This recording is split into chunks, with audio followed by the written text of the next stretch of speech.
as president, Mr. Roosevelt Mosley. Congratulations.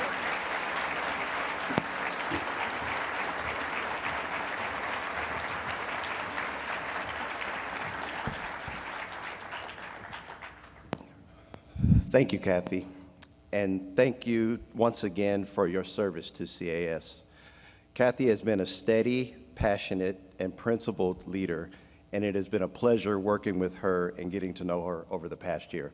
Please join me again in thanking Kathy for her service.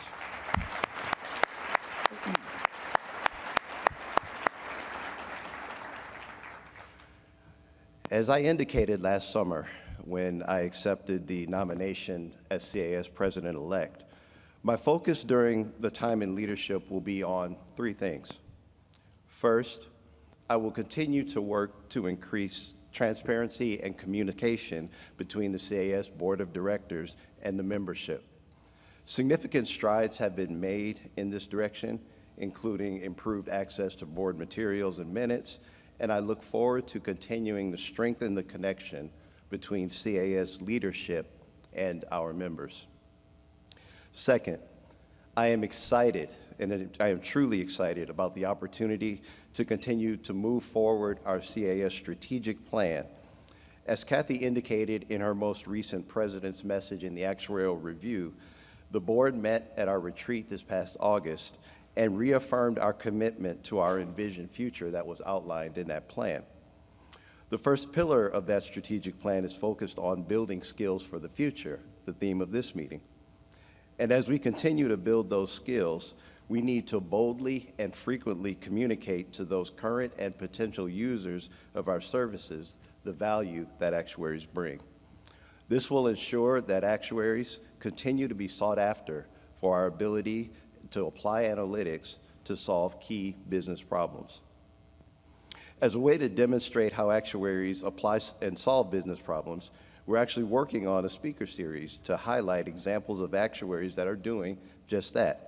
So stay tuned for more on that. The third pillar of our strategic plan is focused on international growth, and this will be a big part of telling our story broadly, as the opportunity to influence general insurance around the world is great. I recently had the opportunity as President-elect to spend a week in Singapore at the Singapore Actuarial Society meeting. And while I was there, I had a chance to spend time talking with and getting to know our members, regulators, and people at universities. And I am convinced now, more than ever, that we have a significant opportunity to impact general insurance around the world. There are even a couple of, there is even a member from Singapore that was recognized today. If you get a chance to talk to him, please ask him about his international experience. I believe you will be enlightened. Thirdly, I commit to advancing DEI and the second pillar, both within the CAS and the actuarial profession more broadly. Diversifying the pipeline stands solidly as our second pillar, and as we are successful in advancing that effort, all of us who are part of this great society will benefit. While I realize that this past year, everyone hasn't necessarily seen eye to eye on that point, I believe that by cutting through the misunderstanding and misconception about what DE&I truly is, we can focus on the things that I believe many of us agree with. As Kathy mentioned, the CAS was founded in 1914. In 1978, Ruth Salzman became the first woman to be president of CAS. In 1984, 70 years after CAS was founded, Ollie Sherman became the first black FCAS. Linda Shepard, 4 years later, became the first black woman to achieve FCAS in this society.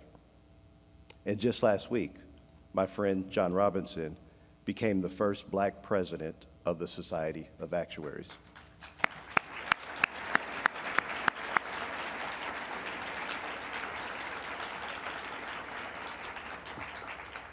And at the close of this meeting, I will be the first black person to serve as president of this great society.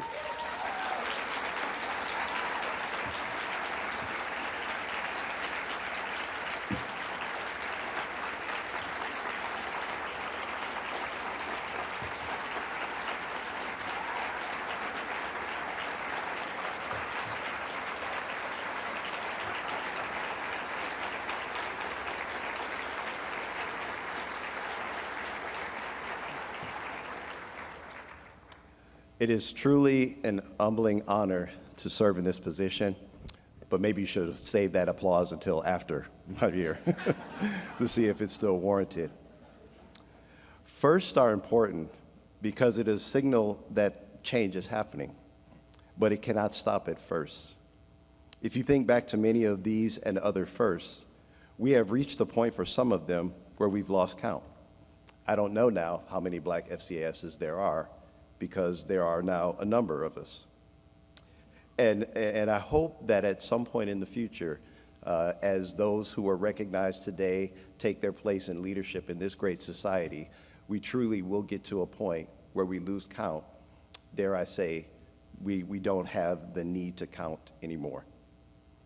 It is through faith in God, the dedication, love, and encouragement of my beautiful wife, who is my rock and my support, and the unwavering support of all the people at Pinnacle, and the support of all of you, that I am even able to serve in this role. One of my favorite pictures of leadership is from the Bible, when Jesus, who led his disciples for 3 years, got down on his hands and knees and washed their feet.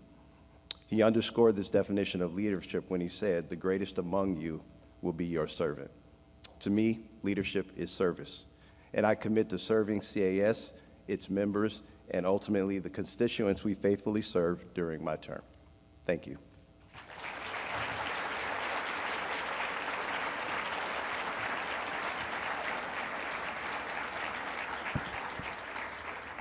So I will now close this business session, and we will transition into our town hall. And so I now invite my fellow participants in that town hall to the stage. Thank you.